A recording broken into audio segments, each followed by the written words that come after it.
Yo, what's going on, TAP? That's right. This your boy Play B chilling. I got my boy Rev with me over here. What's going on?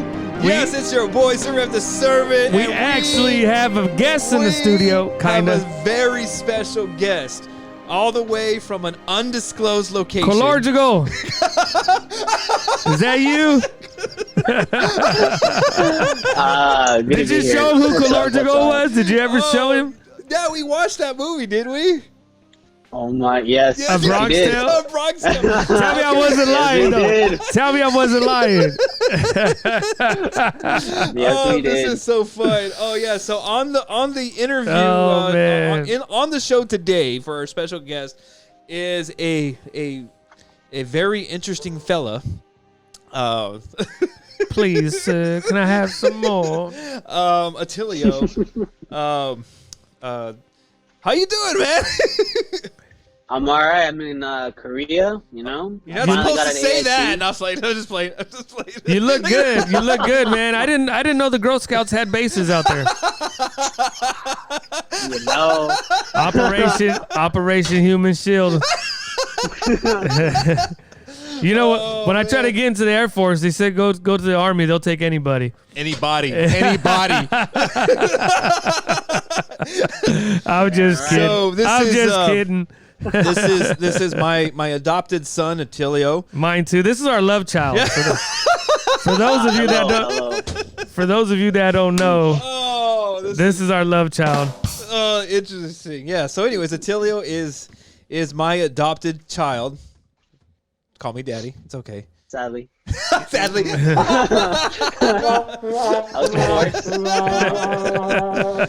So anyway, so yes, he is in the Army. He is a grown boy. He's in the Army now. He's a man now. He's a man. You're not a man until you had a man in you. I mean, wait. Wrong movie. There's houses out there here for that. So anyway, pervert. You just graduated from high school, 2020, the great year of 2020. Oh man. Everything that happened there. Now, I'm curious with you, how, like, because I know how I, went through when I graduated high school, but in the year 2000, man, 2020 years ago. Damn. So for We're getting you, old. so how did you manage to get through high school in the light of the COVID situation and not being able to walk the stage? Did that mean anything to you? Or walking around with your purity ring? I always wanted a graduation like that, but I mean, in the sense, even though I didn't get that, like, we went around in a car, the Volkswagen, that was cool. Yeah, we went around to the Volkswagen. So we went, like, they had this little line for all the students or whatever. So you go up to the principal, and then she would give you your certificate. And I was like, oh, this is cool. This is for me. And then they handed me my certificate of graduation, and then it was Yeah, because they give you that thing, and it's that you gotta wait for it. No, go ahead. They had the wrong students. They had man. the wrong student for me. I wasn't even the right one they were supposed to give it to. But yeah, they had to give me copies and stuff. So it was like, it was love. It was great. Yeah, because it was hard to spell your name. That's why. Yeah, and then I had just moved to California or whatever. So yeah, because you came here from Vegas. Now that's another question.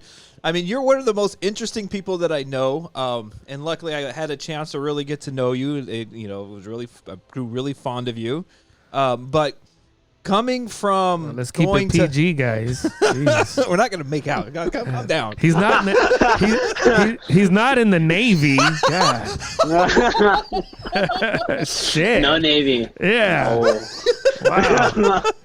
The only thing they're good, I'm not going to even get into that anyway. So anyways, are you hard right now? He's full hard on right now. Look at this guy. Oh my gosh. Dang, give me something with centimeters on it. I want to measure this thing. Wait, that didn't sound right, huh? My bad. I missed you guys. This is great. you know, it wouldn't be the same if I didn't talk shit to you, man.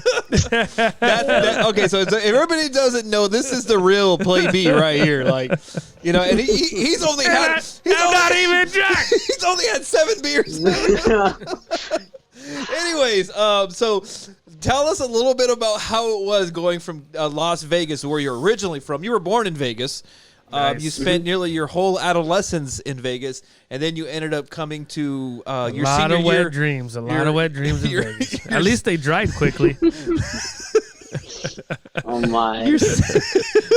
Nothing like being a young adolescent waking up stuck to your sheets, huh? I'd wash the sheets. You know, Before everybody wakes up. I used to just like, shit, I just pissed myself. So, anyways, tell us a little bit how it was going from Las Vegas to California. Yeah, dude, in like, your especially in your senior year of high especially school. the weather, though, right? Is it like a big shift in weather? Like, I mean, I'm sure when we think Yeah. Vegas, we think like, I literally like I don't know if like Rudy remembers this, but I was constantly looking like when I first moved, I was constantly looking at trees because we don't have trees. Like it's what? dumb. No way. He kept on, wow, it's really green. Yeah, literally just astonished by how green it was because in Vegas, in Henderson they have grown trees. Like you buy them, you import them, and Oh. then there's your tree, and it's Right. usually a palm tree. Like Dang. it's not like California where you can actually see like trees that are You like could open your front door and see a tree. Well, that's the unique thing about California. We got trees, we got ocean, we got desert, we got valleys. I mean, that's the beautiful thing about being in California, man. I mean, and it's such a beautiful state, but it's gone to shit lately. You know, Well, we all for the know last why. 40 Yeah. years. We you all know. know why. So anyway, you came out here, and I know there was a decision that you had to make. And there's another interesting because while he was out here, actually, he started doing boxing training. But Nice. you didn't start doing boxing training. You've actually been boxing for a long time now. So when yeah, back in Vegas at Johnny. I forgot the name. Toko's. Someone. you can't forget that Come name. on, Calarzo. So yeah, that boxing school in Vegas, wasn't he associated with other boxers, like famous boxers? Yes, actually, Mike Tyson fought there. Nice. He would actually that was one of his like favorite spots to go to, especially when he was in Vegas. We have had a lot of great fighters like go to that gym, so it was really like humbling to be like with a lot of great fighters. My coach, he was an Olympic boxer. Nice. His name was Banks. He was an Olympic boxer, and he just had so much. I had so much to learn from him. So like being able to work with him and him just teaching me like all the technicality like moves. So it was really a humbling experience too. Yeah, that's cool, man. Right on. That's interesting. That's awesome. So now that you're in the Army, what do you think about boxing going in the future? Like, are you thinking about like picking it up, maybe doing it amateurly, fighting, trying to get into the Olympics, or what do you think? Because it was really interesting watching you. I remember I had taken him to his classes and being able to sit there and watch him and get his nose busted open at one point, I think it was. And Well, I remember. That was so much fun. I remember watching Yeah. him. I was like, dude, I thought boxers supposed to do the jump rope. Didn't you have a hula hoop or what was that? No, just kidding. So I'm just kidding. So on the whole boxing thing, because I know your dad was a boxer, and I know that it's something that is ingrained in you to a certain extent. Where do you see that going? Is that kind of like, oh, well, that was fun for growing, like how some kids play football or baseball in high school, And they just grow out of They it. grow out of it. So what do you think? You're going to try to do something in the Army boxing? You're gonna try I've been actually trying to where I'm located at. There's not a lot of boxing areas, so there's not really much I can do, especially due to COVID. There's not a lot of physical things that we Right. can do. The only thing they teach us Taekwondo, I guess, but yeah. So I mean, especially with boxing though, I would love to continue it back in the States, especially when I come back. Growing up as a kid, my uncle was a semi-pro boxer, and I was the youngest out of all my cousins. And growing up, that's all we learned how to do was box and wrestle and grapple, right? But every time we would have an argument, it didn't matter who was older, who was younger. If I was fighting my 15-year-old cousin, I was going to fight my 15-year-old cousin because my uncle was like, you guys want to fight over something? Here, put the gloves on. And we would have to throw down, bro. I got my ass kicked a lot. But you know what? That's how it was. But that taught me how to take a punch. And when I was in school, when I moved out here to the Valley from the Bay Area, I came out here, I think it's third grade or something. This kid, we got into it and he punched me. And I looked at him like, dude, this ain't right because it didn't hurt. I'm getting punched by my older cousins, and everything. this kid hits me, and I'm like, oh, this ain't gonna be good, man. This ain't even right. Yeah, I didn't even want to yeah. fight him. I'm just like, dude, okay, bro, just okay, you win, back up. Like I ain't gonna even fight you. It wouldn't even been fair. But yeah, growing up, that's what we did, man. That's how we settle beef. My uncle would be like, fuck that, put your gloves on, let's go. And half the times, like, we couldn't find the other pair. Like, you get one, he gets one, put your hand behind your back and go at it, And that's how we learned how to fight. I'm telling you, once you get your ass kicked a couple times, you'll learn how to fight. Yeah, it's man. a humbling experience. It's a humbling experience. Oh yeah, I love it. Okay, so but what about with you? Like, what kind of humbling experience have you had in the boxing ring? Because like I said, you've been boxing since you were little. So what was the most humbling experience in the ring? So there was a match I saw when I was back in the States at my gym, and we you get to see so many fighters, like they come into the ring and you're just so new, like you don't know what you're doing, you don't know how to actually throw a punch and stuff. And we had this female who came into the ring, and she was new. I think she had been there like 6 months, or 2 months or something like that, right? And she was just learning, and she just couldn't get down the basics and stuff. And we had this boxer who had been boxing for almost 2 years, so he was like hot stuff, right? Right. And 6 months later, he never showed up to class. Like, he never showed up to boxing again. And she had been there every day, just boxing, all the time, getting her movements down, everything. And one day, he ended up coming back in, and we needed a sparring partner for her. So she ended up sparring with him, and she kicked the shit out of him, she Nice. messed him up pretty fucking quickly. She made an example out of him. Yeah, it's just a little bit of determination. That's what I love about boxing. It doesn't matter how big you are. It doesn't matter it just matters on how much dedication you have to the sport. Yeah, for sure, man. And that's a good life lesson in everything. I mean, if you would apply that to a lot of things in life, I mean, that'd take you a long way. That and honesty is something I really do believe in. Dedication, hard work, and honesty, man. Just even being honest, man. Your word, just keeping your word, man. That'll get you a long way. It's helped me out a lot. Yeah. What's the most difficult thing right now that you're experiencing since you've been through boot camp, and that you're now technically in a deployment, right? Because you're not in the States. Yes, but I am at a duty station. It's kind of complicated because, I mean, there's easy deployments. So I wouldn't consider this deployment because it's not a harsh deployment. But yeah, I guess I deployed. I'm here for a year, so. And you don't know what you're gonna do after that. Like, what is your plan in your future going forward? Like, hey, is this your new career, or is this just a stepping stone to something else? Where's your young mind set at right now? I want more. I've noticed that. Especially coming in, you don't it's hard to say. So when you go into basic training, you're taught to do better than what you are. So if you're already great, if you're already really physically fit and you're doing great, or if you're just a really smart person, when you come into basic training, they tell you to do better, and they force you to do it sometimes. And it's it's the extra little push that they tell you to do.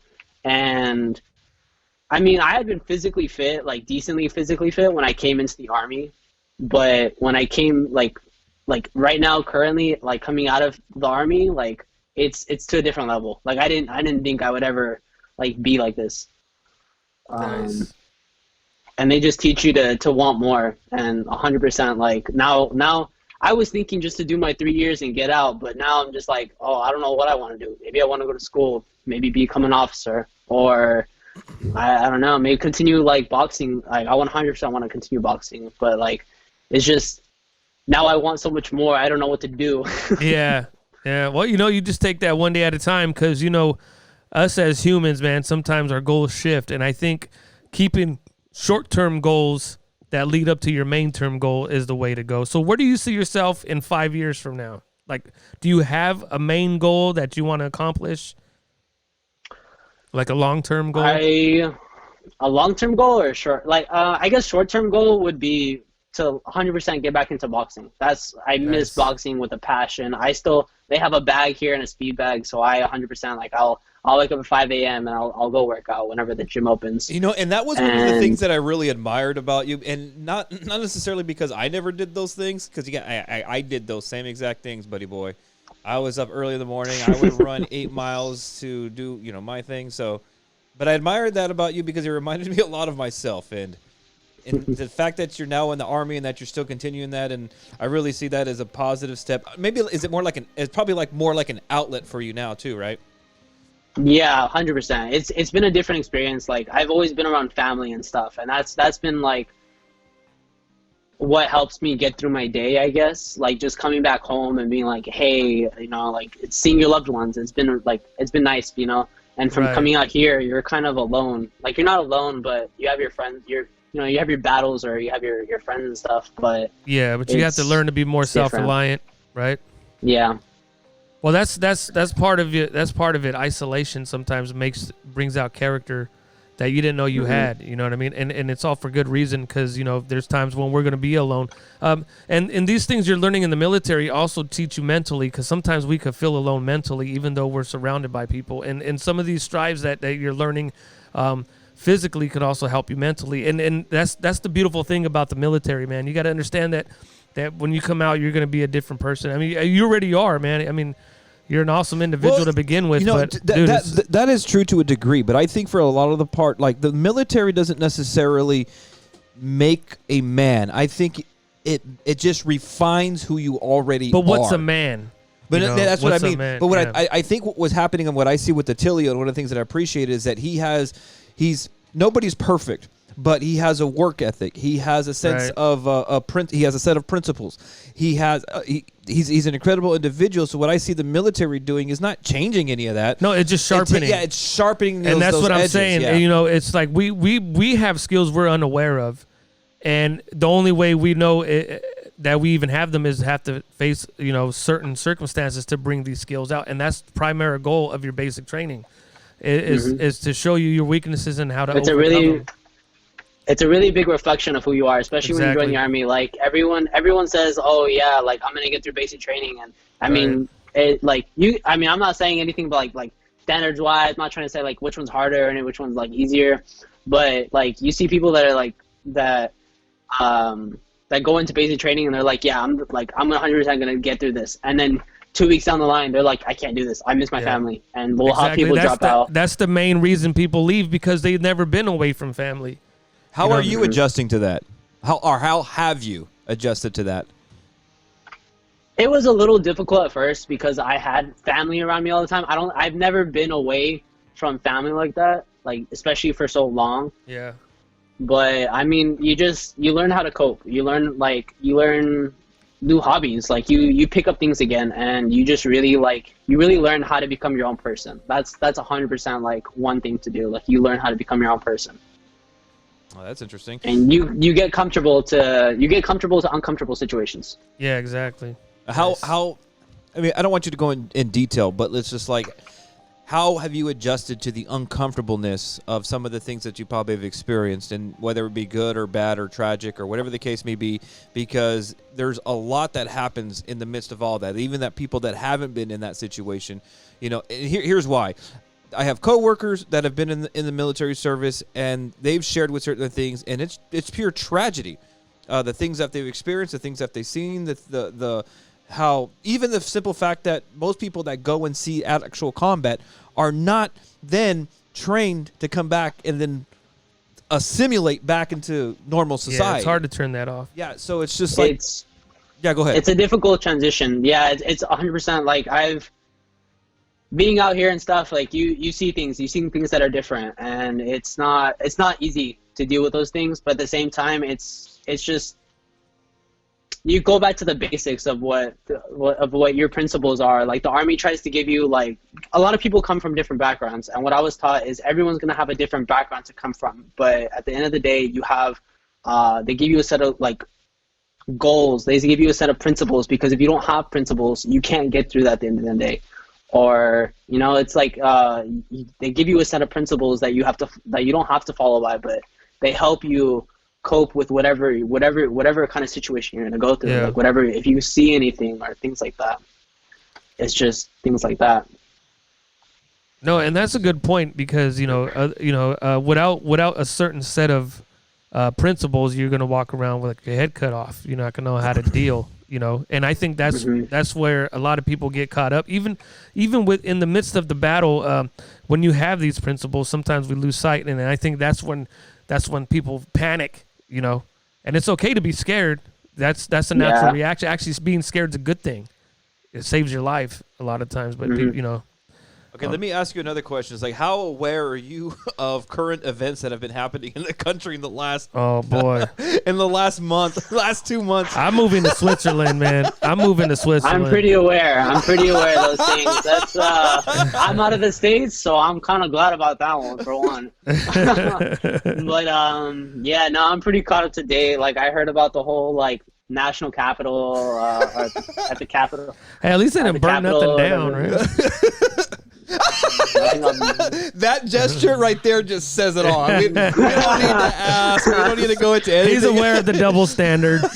We don't need to ask any more questions about that. I was just curious because I know the last time that we had talked, like you kind of didn't know exactly what was going on. You know, you were just, you know, you had heard rumblings about this. And what was it about? Yeah, they keep you. Oh, they it was keep about you really dark. Yeah, I think it was about the protests. It was about the during the summer because you had heard that protests and stuff. What did they tell us? Portland was no longer a part of the United States or something like that. Or Yeah, like it's crazy stuff like this. Like you hear, okay, so in basic training, they take away your phone, they take you away from the outside world because they don't want anything influencing your training. They want you to get through and get out. Right.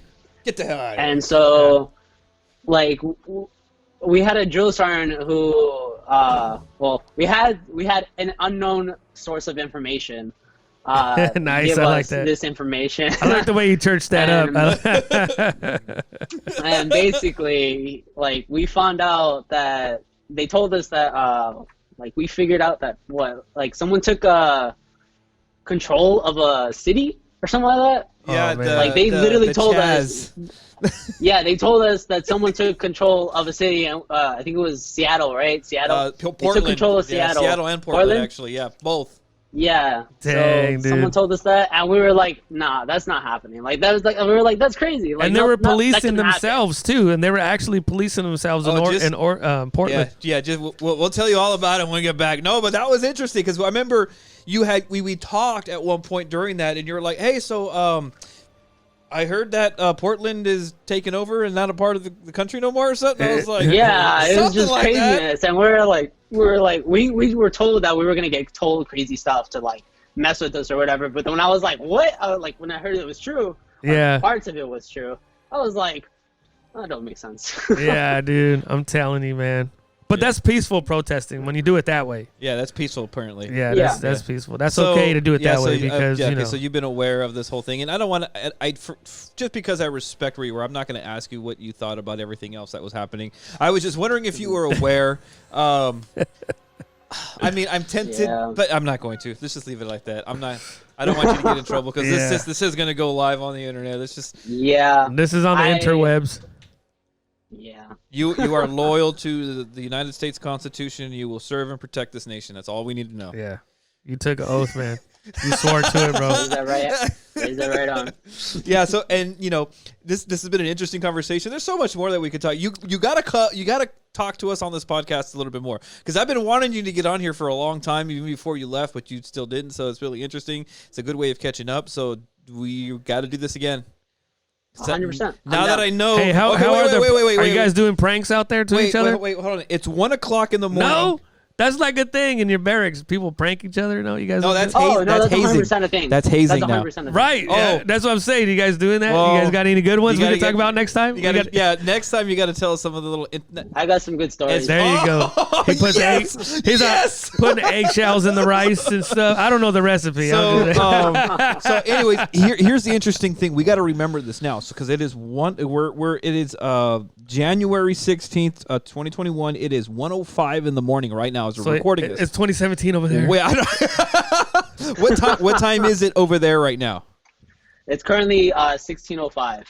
Nice. 16:05. We're a day ahead. So that's how man, they're already. Everyone's like, they're Saturday afternoon. Like, that don't make sense. He's already in Saturday afternoon. Wow. So when you fly there, you're like time traveling. It's almost time to drink. No, wait, 16. Yeah. So what is that like? Take away 2. Oh no, that's like what? Yeah, it's like it's 2 o'clock. On the way here, it was very interesting because 4. when we were on that 4 flight, o'clock. 4 o'clock. Sorry. When we got here on that plane, it was so weird because you went through the night. Like it was like a 17-hour flight. Dang. And you were like, when is it gonna turn dark?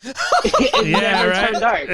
And So it's you just time so traveled. weird how You it time never traveled. turned Did it feel like you time traveled in a way? Like, so you Yeah, gained yeah, a it was day, different. right? You went ahead a day, or did you go back? No, you went ahead a day, right? We Or went did you ahead go a day. back? We're ahead. Oh, okay.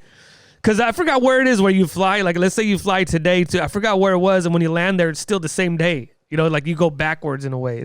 Which it just depends on which way you go.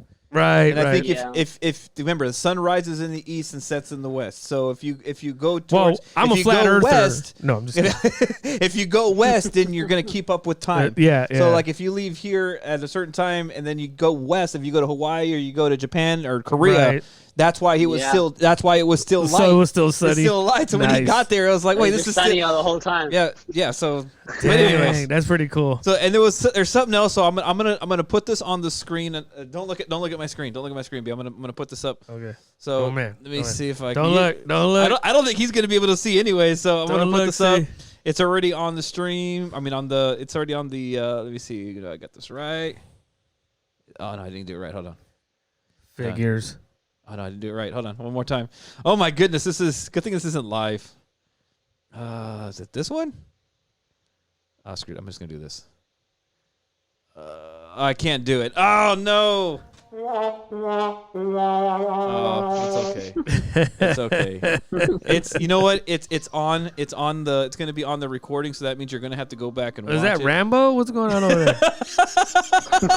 This guy. Oh man. So, anyways, Rambo's badass. You know though. what though? Last thing, as I thought it was funny how the nickname. You know how you'd always call me some kind of nickname or whatever from boxing or whatever, like Rocky, little. yeah, because you Rocky look or like whatever. Rocky and you look like C from, and that's what we have on the screen right now. I don't know if you can see that. I see I it. didn't even know. I didn't even know. Yeah. So, oh my god, See, I look, thought it look. was so funny. That nickname stayed. Colargico. That's my boy right there. And we didn't mention that, but he's a half Italian, half Mexican. Yeah, yeah. We didn't even mention that. It's like we should have probably. People are like, "What's the?" We could do a whole episode on how you look like this character, this actor right here. We should just superimpose his face in the movie. Because I remember when I first met Attilio, I mentioned it. Remember that? And then I go, "You ever see that guy?" And you're like, "No." Now, Yeah. was I Yeah, I spot? didn't know about But when I met him, he was younger, and even then, Yeah, I even in didn't the know about movie, that. like, do you not look like that character in the movie, or am I, or not? So if you at this point in the stream or in the podcast, if you go and you look towards the end, you're going to see a split screen of Attilio next to C Oh, from man. A Bronx Tales and a very young Rocky. Well, Attilio's Sylvester not gonna be Stallone. able to see this until next Friday, yeah, next Sunday. So I'll make sure. Next I'll make Sunday. Sure to see it next Sunday. Yeah, so set your calendar. Oh, but anyways, man, thanks for taking the time out of your immensely busy schedule. What do you do with Saturday there, right?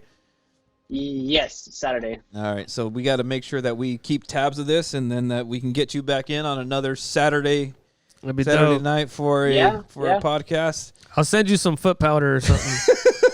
Send you some gold bond or something. Yeah, no, the cheap stuff from the dollar store, the Bond Gold.